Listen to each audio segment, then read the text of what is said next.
You alright, mate? You good? Yeah, good, mate. Right? Yeah. How's it going, buddy? You good? Just going to get my chessboard. Kill some time. What are you guys up to? We've just come for the weigh-ins and stuff. Like, Okay. I know that's 4:30, like, but we didn't know what was going on. Yeah, I got here way too early. How was your drive? What's the snow? I drove through some mad snow. Yeah. Like some actually mad snow. I'm going to die on this road. I pulled onto the motorway, it was solid, wasn't moving. So I cut off and I was like, I'm so smart. And then the road started to get smaller and a bit snowier and uphill, and I was like, this might not be smart. That's an intense game. It's very Yeah, I feel like we're talking over it. Very kind of you to leave your leave that hanging piece right there. Check.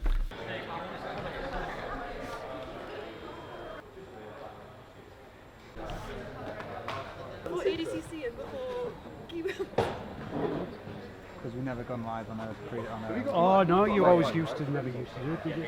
It's always like super low key. Yeah. It's rather a lot. Am I reading verbatim? made sense in my head. March is loaded with over 30 live events exclusively on UFC Fight Pass. Watch the next wave of combat sports stars coming from LFA, Aries FC, Cage Warriors, Fury FC, Eternal, and the premiere of ADCC on UFC Fight Pass. Polaris in it. Yeah. I'll do the reading. The thing is, I'll write anything on the auto cue. Next on UFC Fight Pass? The Women's Grand Prix is going to be fast paced. yeah, I think you might be right. Yeah. I think Fucking pace. Like these girls. They're going for it. Look like submission offers. Yeah. You know, I mean, I was looking at that little bit. But even if we mispronounce it, everyone will. Her BJJ Heroes is like 49 wins, 41 subs, like ridiculous sub percentage, ridiculous sub percentage. So, I mean, when you get all of the super high level girls together, it might neutralise each other a little bit, but they're And girls in general don't sub-hungry. take a step back, right? Yeah, exactly. How do you say your surname? Dineva. Dineva. Yeah. Bulgarian. Yes, Okay. that's right. Are you living in Bulgaria still, or are you? I am now. So I lived in Bulgaria until I was 12, then moved to Canada. Then we moved around quite a bit, and now I'm back in Bulgaria as of August of last year. Oh, living recently. there. Yeah, Oh, wow, okay. living there for real. Can I take that home, Gareth, after I've done? It's so funny, like Get it in the car, quick! Got it to the hard and stuff. You will be mine.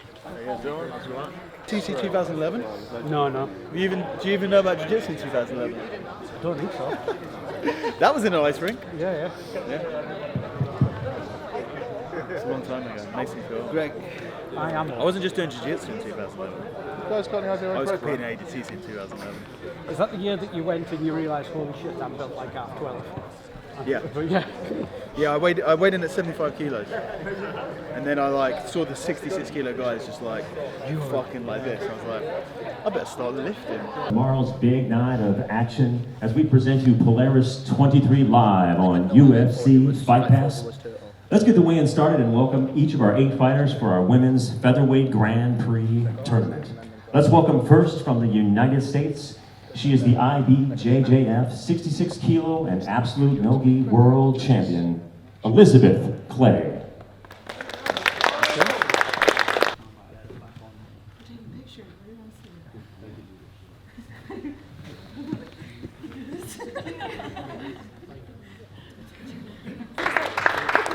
And now it's time to welcome the fighters for our super fight. Introducing first from the United Kingdom, he is a Commonwealth Judo gold medalist and ADCC veteran.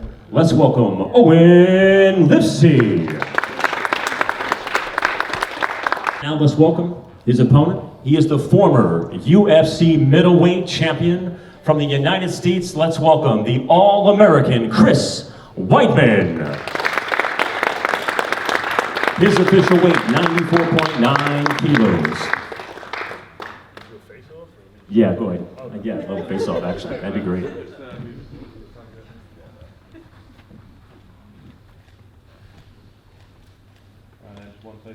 Again, this will be our super fight. 10 minutes, no gi. Just comes in and he's tall. What do you want on the screen? He fix that. He's got. No. I think he was middle.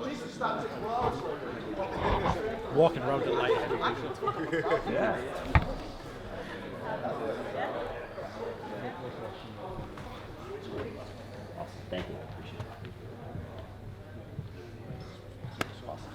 Thank you. Good luck. Nice to meet you. I appreciate that. Thank you very much.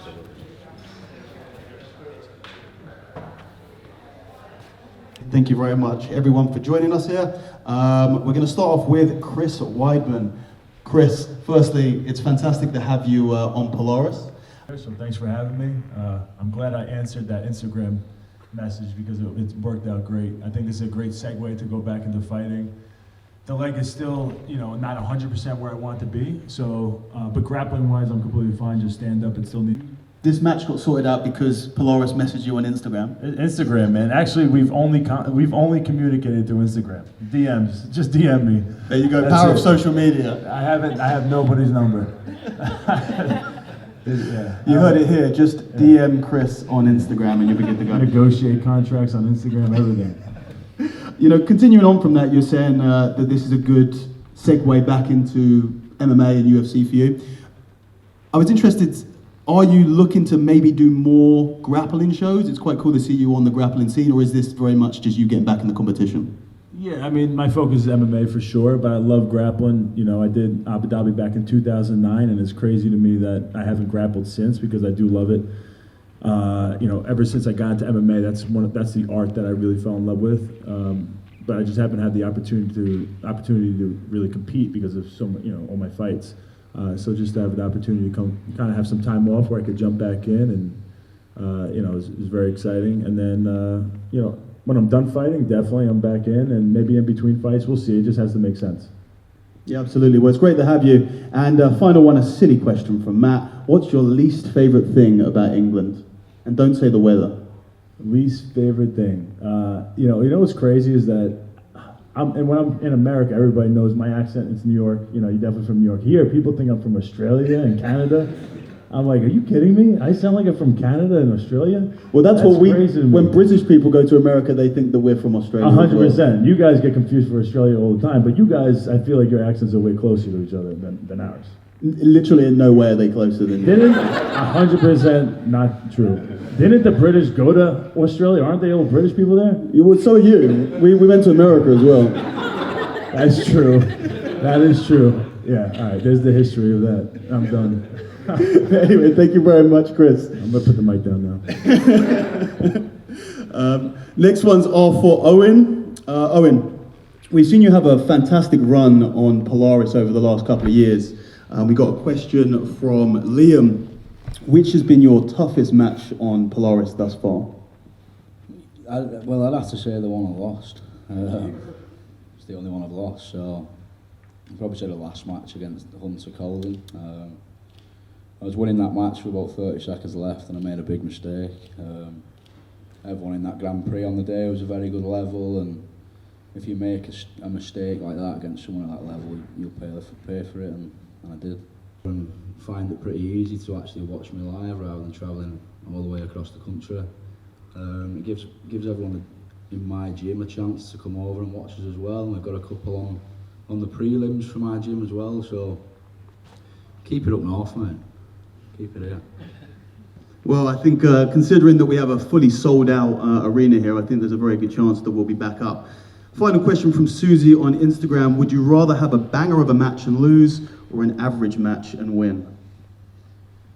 Personally, for me, I don't like losing at all. I would have said a while ago I'd prefer a banger of a match, but after tasting defeat on this show last time, I'd take a win however I can now. I feel like everyone says they'd rather have an exciting loss, but really nobody wants that. That's not true. Yeah, hopefully speed will be on my side, I suppose. But yeah, I think I'm going to be playing guard then. Probably the tactic, to be honest. Probably won't be doing any takedowns tomorrow, to be honest. But no, it's cool. I've not fought a lot of the girls in the bracket, so that's exciting to me. And also, I don't know, I wouldn't want to use any excuses or anything like that. I think, yeah, there's a lot of exciting matches, a lot of different matches, and I love to do absolutes anyway, so it's not that big of a deal. It's only a few kilos. It's not, I don't really care, so. Yeah, thank you very much, Theo. Next question is for Amy, as a reigning ADCC champion. Do you feel like this is essentially the ADC absolute tournament that should have happened? Yes, I think on Instagram I coined it. This is Polaris 23 is the female ADCC. That should have happened where we all actually fit in the same weight division. Yeah. Absolutely, I couldn't agree more. Next one is for Elizabeth. Question from Violet on Instagram. How do you minimize the impact of international travel on your competitive performance? I think the biggest thing is just when you get in, you know, trying to stay up, if it's whatever, just basically acclimating to the time zone that you're in as best as you can. I always try to take like because the body's always tired after, like a hot bath as soon as I get in, just to relax the muscles, and those are basically the two biggest things that I do, and then staying hydrated. There's not much else you can do to minimize it, and then just deal with it from there. Particularly that day, I had a good day. I'm here to, you know, make my team proud, make my coach proud, make myself proud, and hopefully give everyone an awesome show.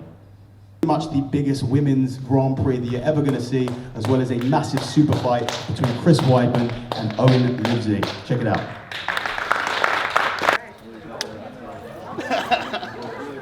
All good?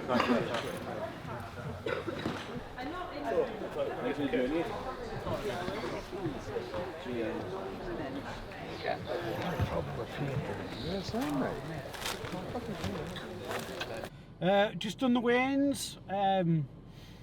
Everything was sound. Got to catch up with a few people that I haven't seen in a long time.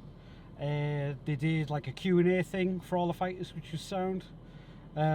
Just pretty chill, really. Everyone was quite relaxed. It's the only thing about jiu-jitsu weigh-ins and face-offs. It's all very, like, there's not much drama compared to MMA ones. No one's kicking off or slapping anybody or anything.